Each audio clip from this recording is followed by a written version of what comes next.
चलिए बाबू आज का करें तो फिर जो 1 जनवरी बाबू जो 1 जनवरी 2024 का है बाबू। 1 जनवरी 2024 का है। यदि अभी तक हमारे चैनल को सब्सक्राइब ना किए हैं बाबू तो सब्सक्राइब कर ले ताकि हमारे आने वाले वीडियो आप तक पहुंच जाए। चलिए बाबू शुरू करते हैं। जो 1 जनवरी 2024 का है। चलिए शुरू करते हैं।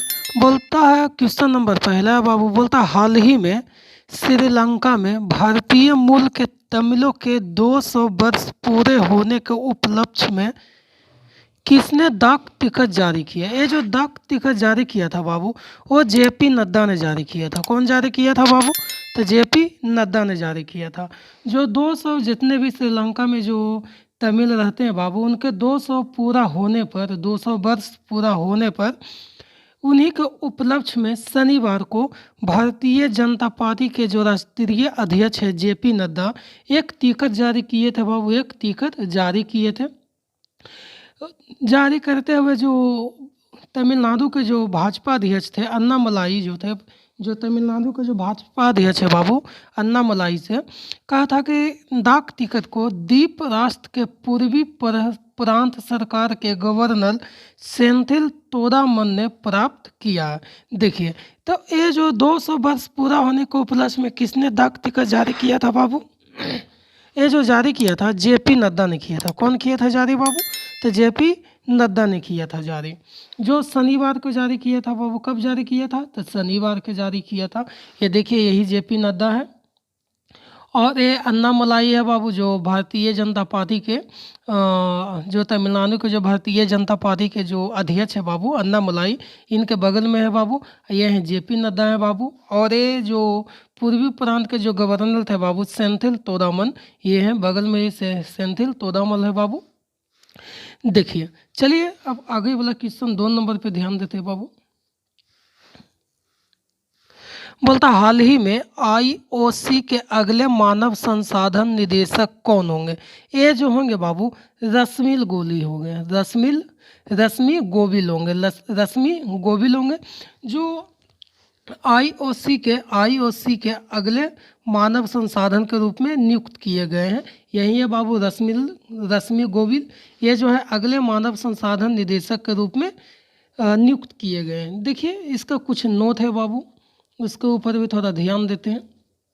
बोलता एक महारत्न पीएससीयू के तहत रश्मि गोविल पेंटर एंड नेचुरल गैस मिनिस्ट्री को Indian oil corporation limited IOCL के अगले निदेशक एचआर बनने जा रहे हैं। शुक्रवार को पब्लिक एंटरप्राइजेस सिलेक्शन बोर्ड ने के द्वारा इस पद के लिए नियुक्त किया गया है। वर्तमान में जो वह एक संगठन में कार्यकारी निदेशक एचआरडी और ईआर के रूप में भी कर्मचारी रह चुके हैं। जो रश्मि गोविल है बाबू वो पहले भी निदेशक और ईआर के रूप में कर्मचारी के रूप में रह चुके हैं। तो आईओसी के जो अगले मानव संसाधन निदेशक है बाबू वो कौन है? तो रश्मिल गोविल है। रश्मिल गोविल है। चलिए आगे देखते हैं बाबू 3 नंबर में।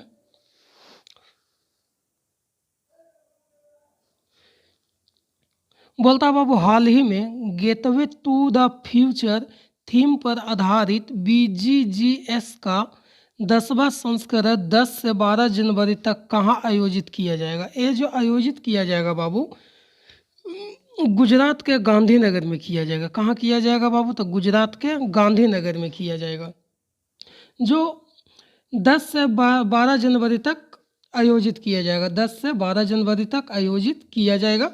देखिए बीजीजीएस का 10वां संस्करण gateway to the future theme अगले साल से 10 से 12 जनवरी को गांधीनगर में आयोजित किया जाएगा। गांधीनगर में आयोजित किया जाएगा। जो यूपीएल लिमिटेड के दो अध्यक्ष है बाबू और समूह के सीईओ जो हैं जय मुखर्जी ने हाल ही में गुजरात के प्रगतिशील उद्यमों के प्रबंधन के लगी एक वृद्धि की घोषणा किया था। तो गेटवे टू द फ्यूचर के थीम पर आधारित जो 10वां संस्करण है बाबू गुजरात के गांधीनगर में आयोजित किया जाएगा। गुजरात के गांधीनगर में आयोजित किया जाएगा। चलिए 4 नंबर देखते हैं बाबू। बोलता हाल ही में केंद्रीय मंत्री अनुराग सिंह ठाकुर ने शनिवार को यानी 30 दिसंबर 2023 को किस थीम के साथ भारत सरकार के कैलेंडर 2024 का अनावरण किया। जो ये थीम था बाबू वो था हमारा संकल्प विकसित भारत, हमारा संकल्प विकसित भारत। जो भारत सरकार कैलेंडर 2024 जो अनावरण किया था बाबू, उसका जो थीम था हमारा संकल्प विकसित भारत, हमारा संकल्प विकसित भारत के द्वारा जो 30 दिसंबर 2023 को हमारा संकल्प विकसित भारत के थीम के साथ भारत सरकार के कैलेंडर 2024 का अनावरण किया गया था। जो केंद्रीय मंत्री थे बाबू अनुराग सिंह ठाकुर ने हमारा संकल्प विकसित भारत की थीम के साथ भारत सरकार का कैलेंडर 2024 लॉन्च किया था। ठीक है, 2024 लॉन्च किया था। चलिए बाबू देखते हैं 5 नंबर क्वेश्चन में। बोलता हाल ही में जो ब्रिटेन में चिकित्सा के क्षेत्र में 30 वर्षों से अधिक समय से सक्रिय हैं, क्या महाराजा चार्ल्स तृतीय ने उन्हें नाइटहुड की उपाधि से सम्मानित करने का निर्णय लिया। देखिए ये जो निर्णय लिया गया है बाबू डॉक्टर अमृतपाल सिंह हैंगिंग को, डॉक्टर अमृतपाल सिंह हैंगिंग को ही जो 30 वर्षों से ज़्यादा का जो डॉक्टर की जो 30 साल से ज़्यादा समय से जो रहते हैं ना उसी को नाइटहुड की उपाधि से सम्मानित करता है। यही है बाबू डॉक्टर अमृत सिंह पाल, इन्हें ही नाइटहुड की उपाधि से सम्मानित करने का निर्णय लिया गया था। ठीक है, चलिए आगे देखते हैं बाबू 6 नंबर में। बोलता हाल ही में किस देश ने मेंगजियांग नामक अत्याधुनिक समुद्री ड्रिलिंग जहाज का अनावरण किया। देखिए ये जो अनावरण किया था बाबू, ये जो अनावरण किया था ये था चीन।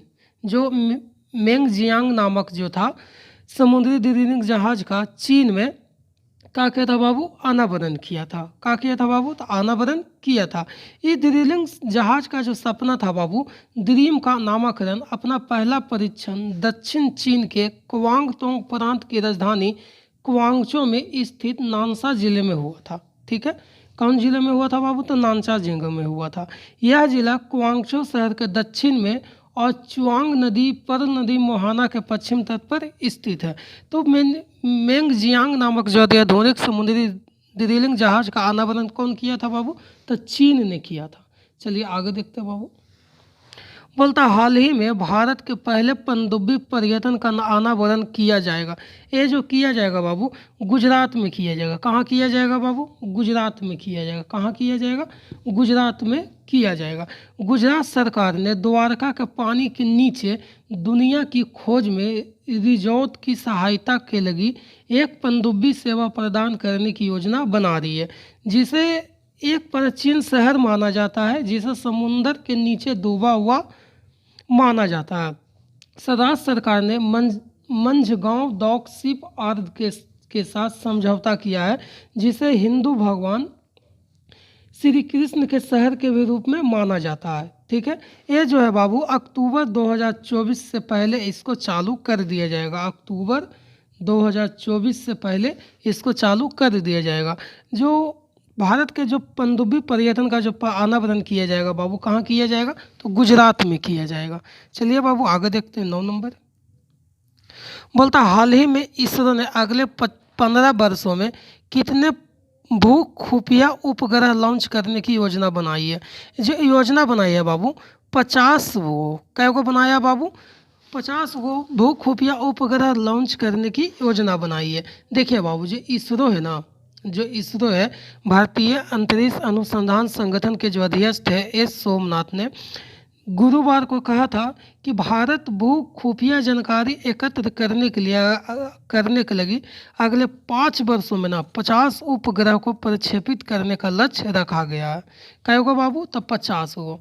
अगले 15 वर्षों में कै गो करेगा बाबू तो 50 गो करेगा। चलिए आगे देखते हैं बाबू। बोलता हाल ही में राजस्थान के डीजीपी का अतिरिक्त प्रभाव किसने संभाला।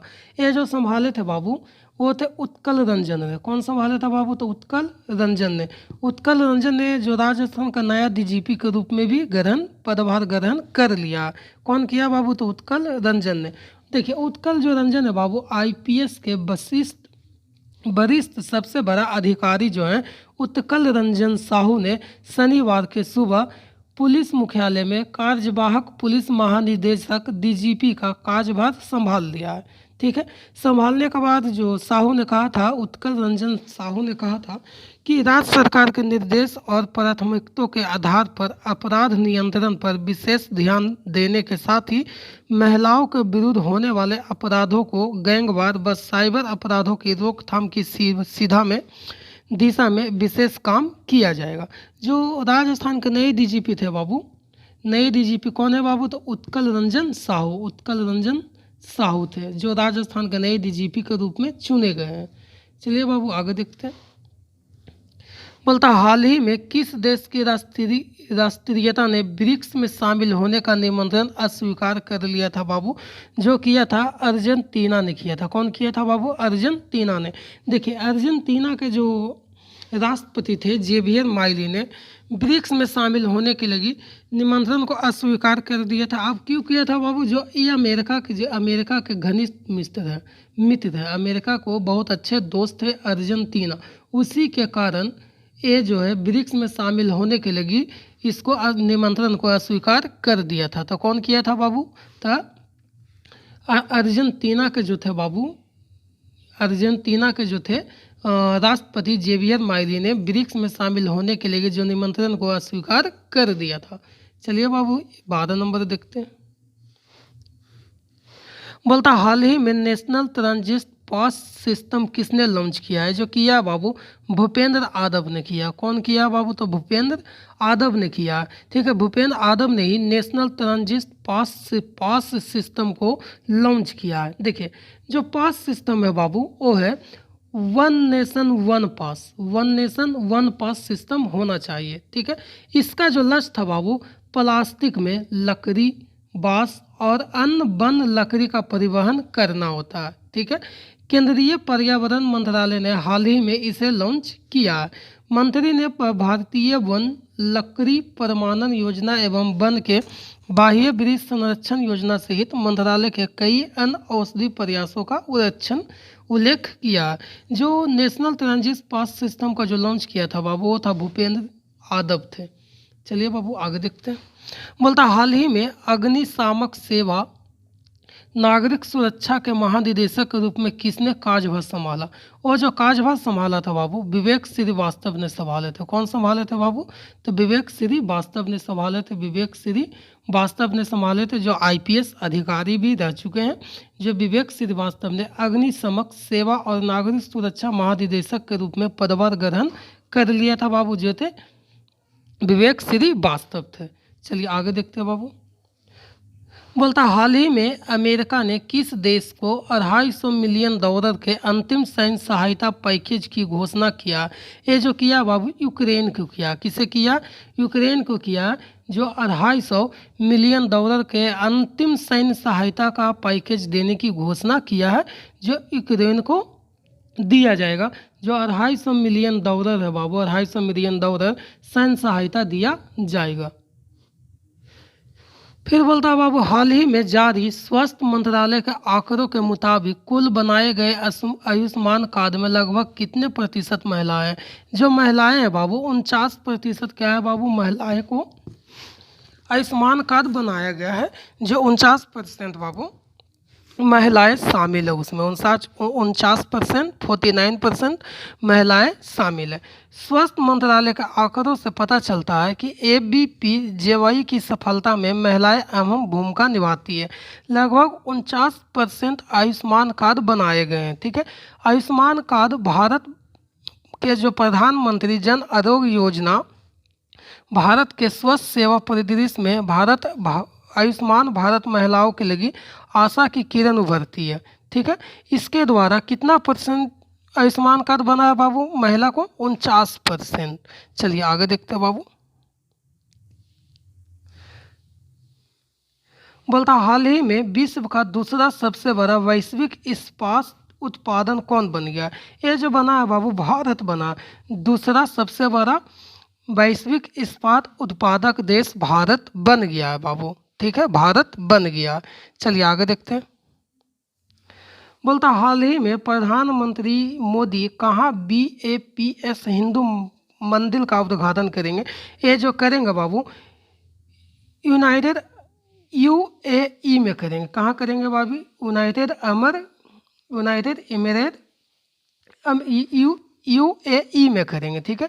जो बीएपीएस के जो स्वामी नारायण संस्था की ओर से जारी एक बयान में कहा गया है कि प्रधानमंत्री नरेंद्र मोदी ने मंदिर के उद्घाटन करने का निमंत्रण को स्वीकार कर लिया।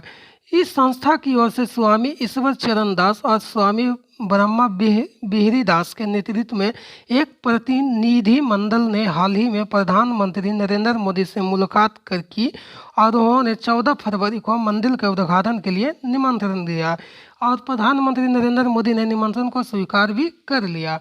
देखिए, प्रधानमंत्री नरेंद्र मोदी ने निमंत्रण को कहाँ कर लिया बाबू? स्वीकार कर लिया। जो कहाँ किया जाएगा बाबू? यूएई में। यूएई में। चलिए बाबू 17 नंबर देखते हैं। बोलता हाल ही में पांडिचेरी विश्वविद्यालय हाल ही में पांडिचेरी विश्वविद्यालय के पदेन चांसलर के रूप में किसे नियुक्त किया गया? ये जो नियुक्त किया गया बाबू, ये जो नियुक्त किया गया है वह जगदीप धनखड़ को नियुक्त किया गया। किसे नियुक्त किया गया बाबू? जगदीप धनखड़ को, जो भारत के जो उपराष्ट्रपति थे जगदीप धनखड़ की पांडिचेरी के विश्वविद्यालय का चांसलर नियुक्त किया गया। यह फास्ट फूड पांडिचेरी विश्वविद्यालय अधिनियम 1985 के कानून 1 में संशोधन किया गया। उसी के द्वारा यूनिवर्सिटी के इंजीनियर आर्किटेक्ट भूटानी के आधिकारिक संचार में बताया गया। ये जो है बाबू किसे नियुक्त किया गया है? पांडिचेरी विश्वविद्यालय का पदेन चांसलर के रूप में किसे नियुक्त किया गया बाबू? तो जगदीप सिंह धनखड़ को। चलिए आगे देखते हैं बाबू।